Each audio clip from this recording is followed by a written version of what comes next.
Apologetics. How can I know? Lesson 1. What is apologetics? What is apologetics?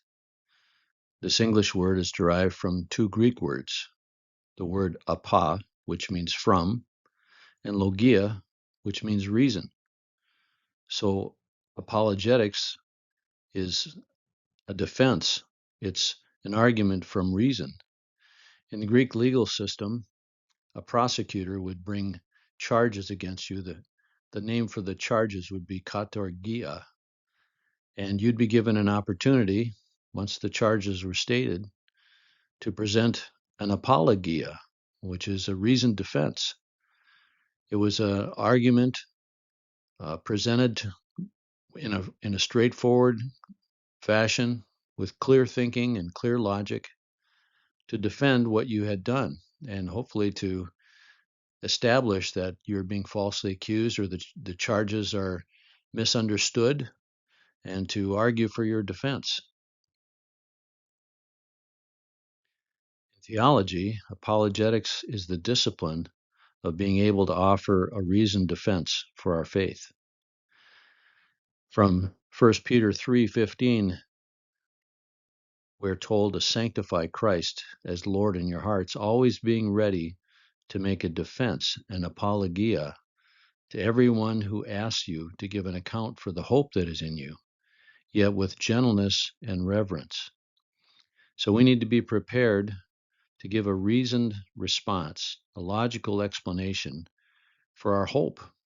And it can be as simple as telling our testimony. Why is it that you believe in Jesus? What happened to you? What is your story? It doesn't have to be an elaborate thing, but we should be able to give a straightforward, clear, reasoned presentation for why we believe what we believe. Well, the Bible never attempts to prove God's existence. It just kind of begins with, in the beginning, God was. In the beginning, God created the heavens and the earth.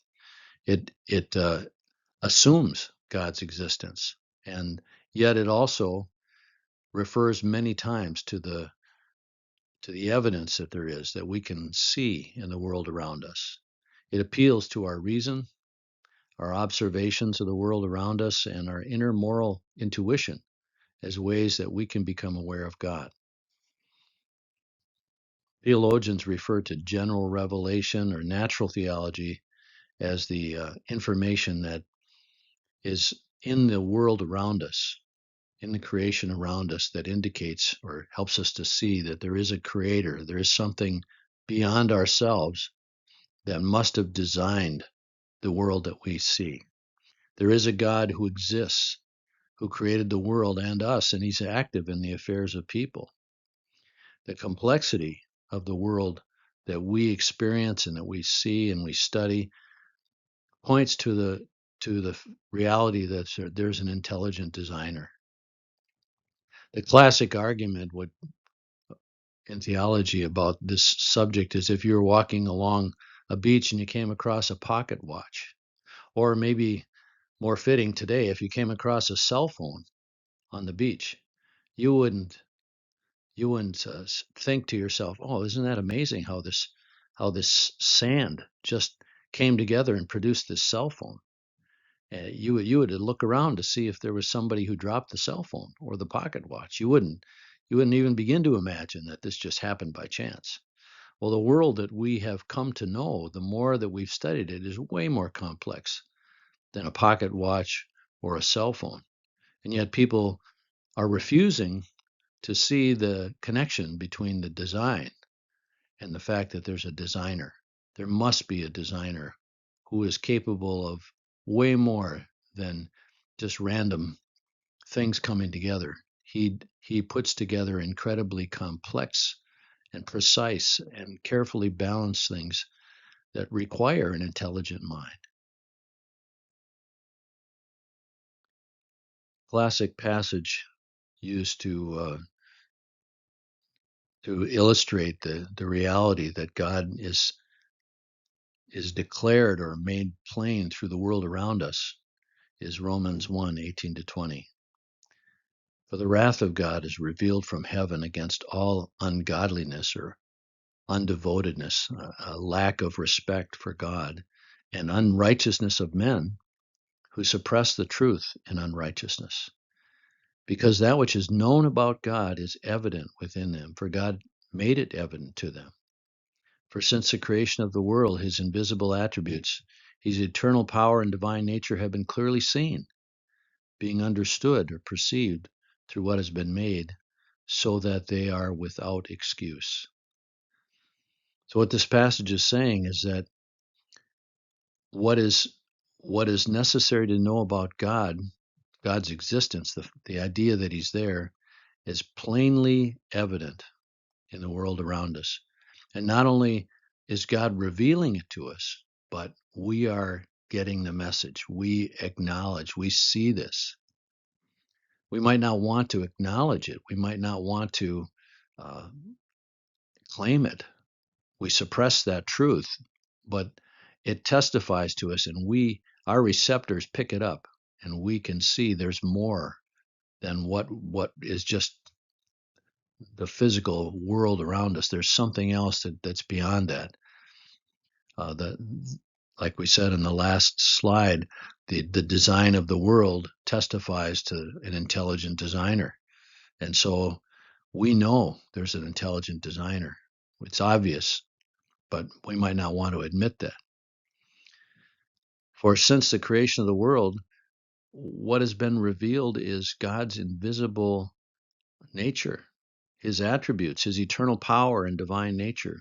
They are clearly seen, it says. They're clearly seen, being perceived through what has been made. The word for repent is metanoia. It means to change your perception. And this verb here, translated as being understood, or in parentheses, being perceived, is a related word. It's the perception part of that. It's to put together the bits of information, the bits of knowledge into a worldview. So it's not just information, it's not just knowledge, it's putting that together in a way that makes sense. It's perceiving the reality by putting the facts together. And what this passage says that they're perceived through what has been made significantly enough so that we are without excuse. Another classic passage on general revelation is Psalm 19, 1-4. The heavens declare the glory of God, and the sky proclaims the work of his hands. Day after day they pour out speech. Night after night they communicate knowledge. There's no speech, there are no words. Their voice is not heard. Yet their message has gone out to all the earth, and their words to the ends of the inhabited world.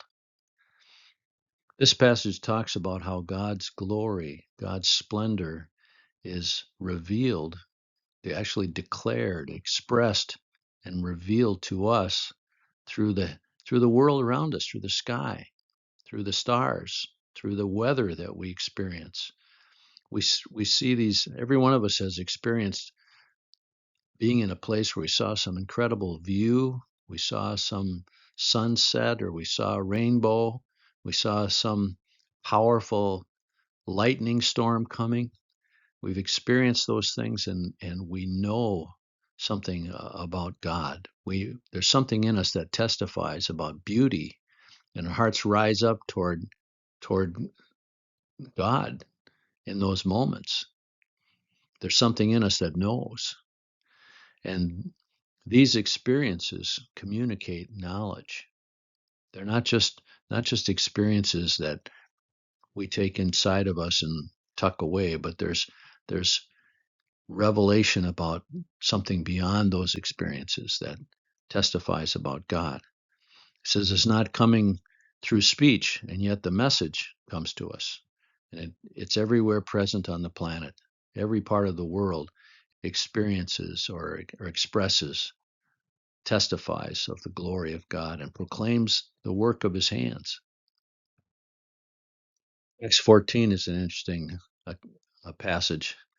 In this account, Paul and Barnabas had just healed a lame man by the gate of the city, and the people there were people who worshipped Zeus and Hermes or Mercury. And they thought that Barnabas and Paul were Zeus and Hermes. And so they were going to offer a sacrifice to them. And when Paul and Barnabas figured out what was going on, they were horrified. They said, "Men, why are you doing these things? We are also men of the same nature as you, and preach the good news, the gospel to you, in order that you should turn away from these vain things to a living God, who made the heaven and the earth and the sea and all that is in them. In the generations gone by, he permitted all the nations to go their own ways, and yet he did not leave himself without a witness, in that he did good, and he gave you rains from heaven and fruitful seasons, satisfying your hearts with food and gladness." The thing that's interesting about this passage is that not only is God declared to be the creator through the world and through the things that are going on around us, but we also see something of his character.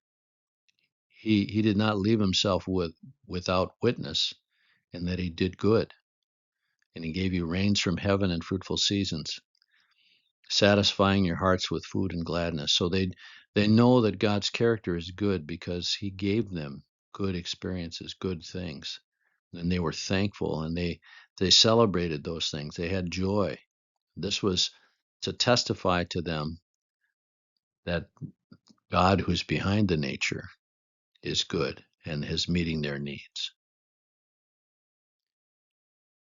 Paul had referred to turning away from these vain idols.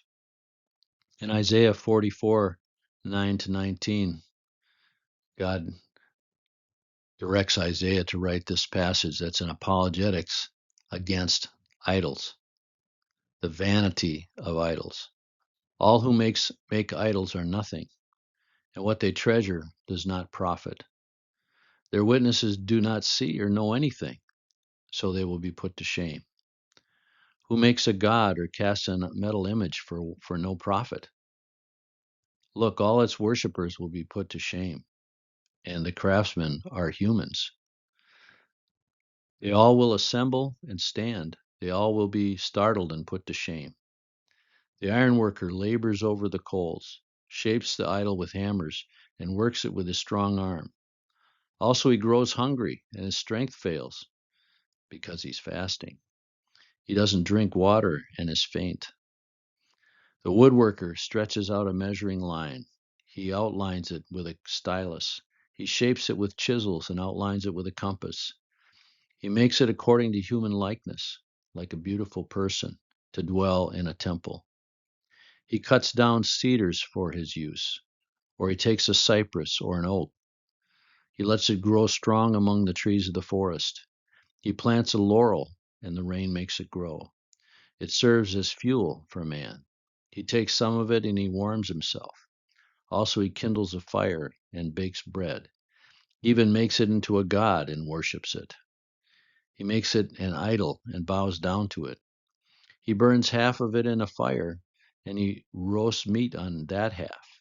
He eats the roast and is satisfied. He warms himself and says, "Ah, I'm warm. I see the blaze." He makes a god or his idol with the rest of it. He bows down to it and worships. He prays to it and says, "Save me, for you are my God."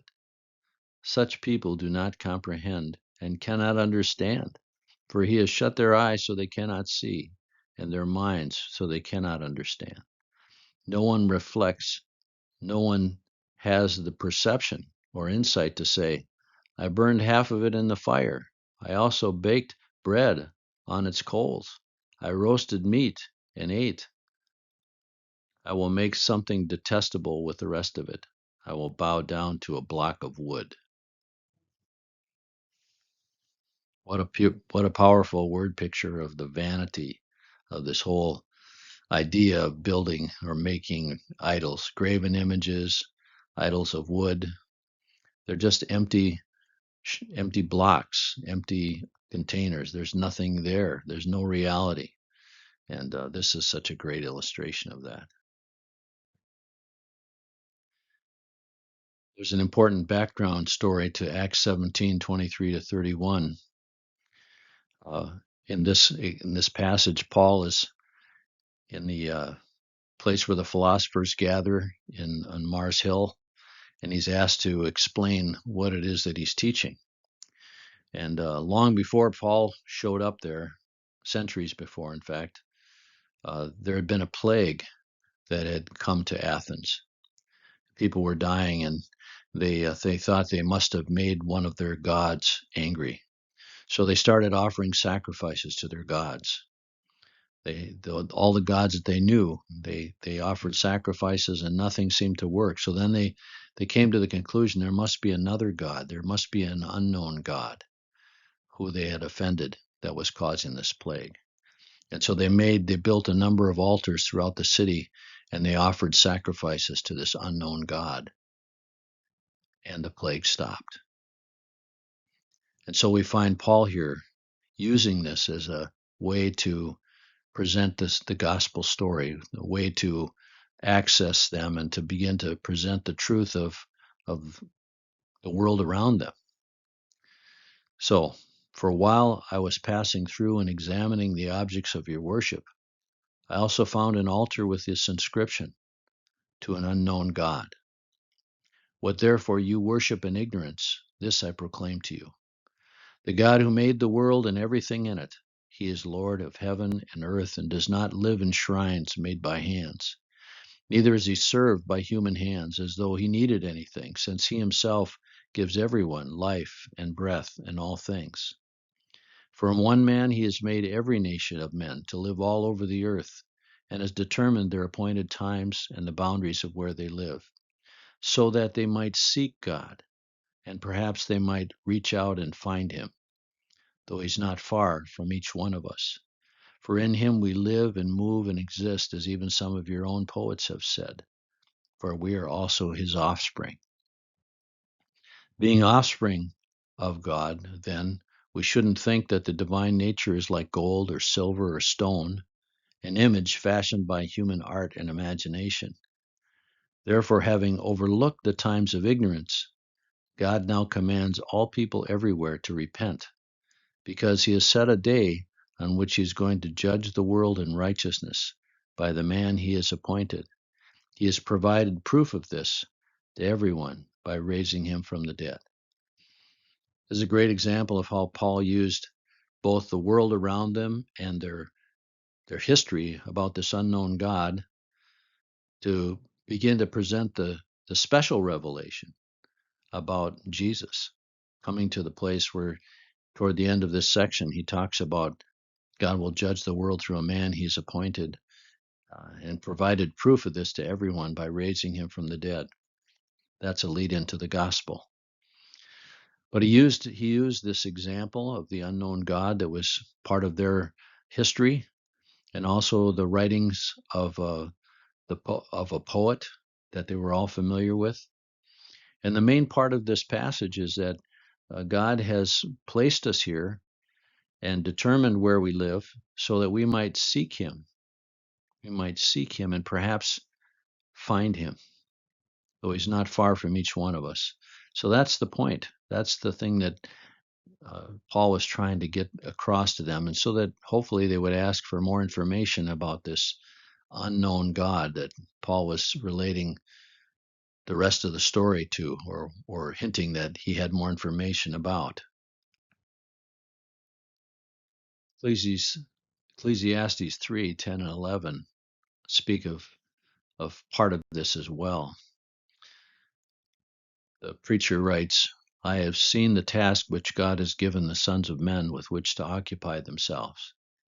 He's made everything appropriate, or literally, it's beautiful. He made everything beautiful in its time. He's also set eternity in their heart, yet so that man will not find out the work which God has done from the beginning even to the end. This is an interesting statement. God has placed eternity in our heart. You know, the reality is that people all over the world believe in something more than just this natural life. In history and throughout every portion of the world, people have believed there is an existence beyond just the natural lifespan of a man. There's There are gods, or a God. There's life after death. There's something inside of us that tells us that this can't be the end.